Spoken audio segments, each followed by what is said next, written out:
Good day and welcome to Board Games with Takras. Today I'll speak about a small game, in the essence that is not very published. We have it in Norway, but abroad not so much. The game is called Phenomena, and it's a fantasy genre. It's quite underrated after my opinion, so that's why I'll make this video in both English and Norwegian. So this is Phenomena, the Battle of Aldra. The game is in Norwegian, but if you're interested in getting the English rules, the designer of the game has published the English rules on Board Game Geek. Well, this game is from 2 to 5 players, recommended age is 12 years and up, and the playtime is about 60 to 90 minutes, depending on how many players you are. So, inside the box we have the rulebook. It's not very nice, but it does its purpose. And we have the character sheets. These range from all the characters in the book. If you have read it, I have not. They are very nicely illustrated, and they have all sorts of special abilities and magic. Then there's a game board. It's quite compressed. It's about 6 these tiny pieces.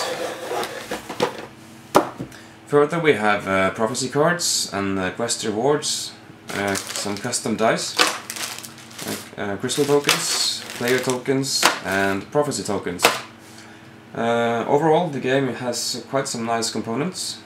As you can tell by the artwork, it's a fantasy game, and it's based on a series of books called Phenomena. I haven't read any of the books myself, so all I know is that it's a fantasy genre game and the characters in the book are working together to fight the evil Sherpa, I think. Anyways, that's the essence I get from playing the game. You have a group of characters, all different, polar bears and water people, night elves, yeah, you name it, you have it all here. And they are working together to have a common goal and defeat the evilness that exists. But on the way, of course, there is the competition on gathering most victory points. And that's how you win the game. You have the most victory points. Each round the player can do the following extra steps. He may of course move his character, but before he does anything he will receive these magic stones depending on where he is standing from the previous round. And as you recall, he was placed in the desert. So these 2 crystals, they will go into his desert magic type. Then he may also choose, it's optional, to buy one of the 16 available magics, and he can now purchase one for each, with one of each magic type, and just put them aside, and he will receive a magic of his choosing. He may now use this ability for the rest of the game. To sum it up, it's a nice game, and you have defeated challenges, and you have fulfilled prophecies, and you might occasionally have to duel another player. And the one that draws the duel card is the one that can choose what skill type of the challenge should be of. So let's say if I have a lot of combat points and you have 0 combat points, then of course I'll challenge you in combat. Although there is one rule problem here. The rule book and one of the cards, they say the opposite of each other. I can't remember which says which, but anyway, the correct rule is if it's a draw, it's the one who challenged who wins the battle, while the other says that it is the one who defends who wins the battle. So challenger wins, defender loses with draws. So this is the base setup for our 3-player game. This Sherpa marker, it is placed depending on how many players you are to begin with. If you are 5 players, you start all over here at 70 points, and when you have all accumulated 70 points together, the game is over. And the one that finishes the game gets this bad guy token, and it's worth 2 points. And whenever someone gets a point, this marker goes towards 0, as many points as you get. Okay, in order to move around the map you need health tokens, and these are health tokens. Million has 4 to begin with, and all the other characters have 3. And if you lose a point, you only have 2 move tokens left. So, let's say that Acer is the start player. He can now choose to go anywhere on the map as long as you have the 3-step rule. He can go up to 3 steps. So, he can go 1, 2, 3, and he's now in the desert. Now he has 3 options. He can choose to do a main prophecy, which is one of these, or he can do a challenge, or he can do his personal prophecy, which is located on each character sheet.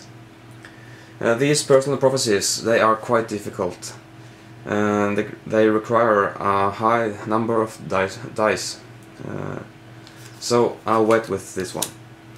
The second choice is to do one of these, but in order to do that he must be placed on one of these locations. For example, this red prophecy, it's placed in the Himmelmonolithen, or the Sky Monolith or something, which is over here. So if he had ended his turn here, he could have done this challenge, but he didn't. So instead he goes for a regular challenge, which is that you meet a Nagus. In order to beat this challenge, he has to conquer at least 4 points in friendship. So on his character sheet here, you have 3 tokens for friendship, and this gives him 3 dice to throw. Now these dice, they go from 0 to 3. So it's quite possible not to do this challenge. But he has 3 tokens, 3 dice, and these have to have at least 4 eyes together. So let's see. 2 and 4. Yeah, he did a challenge, so he receives 1 wisdom token in return. And his character only has 2 to begin with, and he has acquired at least 2 more tokens. So the next time he has a challenge which requires wisdom, he will get 4 dice to this. And he has a magic here, which adds 3 more dice to wisdom checks, but it will cost him 2 magic points. 1 from the fields, magic type, and the other from forest. So he could sacrifice 2 of these crystals, and he puts them to the side, and he will get 3 more dice to the next challenge. So let's say he took this prophecy. It requires 5 points together. He will take all these dice, throw them, 2, 4, 5, 6. So 3 blanks. That's quite heavy. But he managed to do the prophecy, and this marker here says it's 1 point, so this marker will go down. And he will receive both the prophecy and the treasure. And a new prophecy will emerge with a new treasure. And this prophecy is located in Ahoya. So we remove the yellow one from where it was and place it into the new location there. So this is a game that I would recommend. Not because it's a great game, but it's because it's an underrated game, which I like. It's a good game, but not great.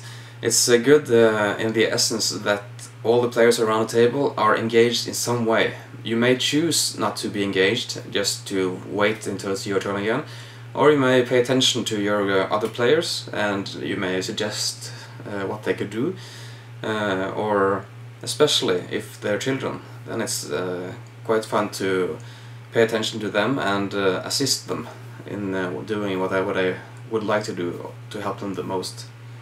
So even though the downtime may be slight high, especially if you have 5 players, it's still quite amusing to just sit and pay attention to what the other players are doing and wait for your turn and hope that they haven't won the game by then. So I like this game, and I would recommend it to any families or even in an adult group, as long as you like the fantasy genre. And if you like games where you have a character and you boost his skills and you sum up some skills against the other to see if you do the challenge, then it's a good game for you. However, if you don't like this kind of game, then it might not be the best choice for you. But of course, if you have kids and they just love fantasy genre, then this could be a very good idea. It reminds of the Lord of the Rings, just thematically, but it's a quite different game entirely. But it's a fun game. It has magic, it has monsters, it has special characters, it has all the things that kids might want to like. So I would recommend this game. So if you manage to get it, make sure you visit Board Game Geek and get the English rules.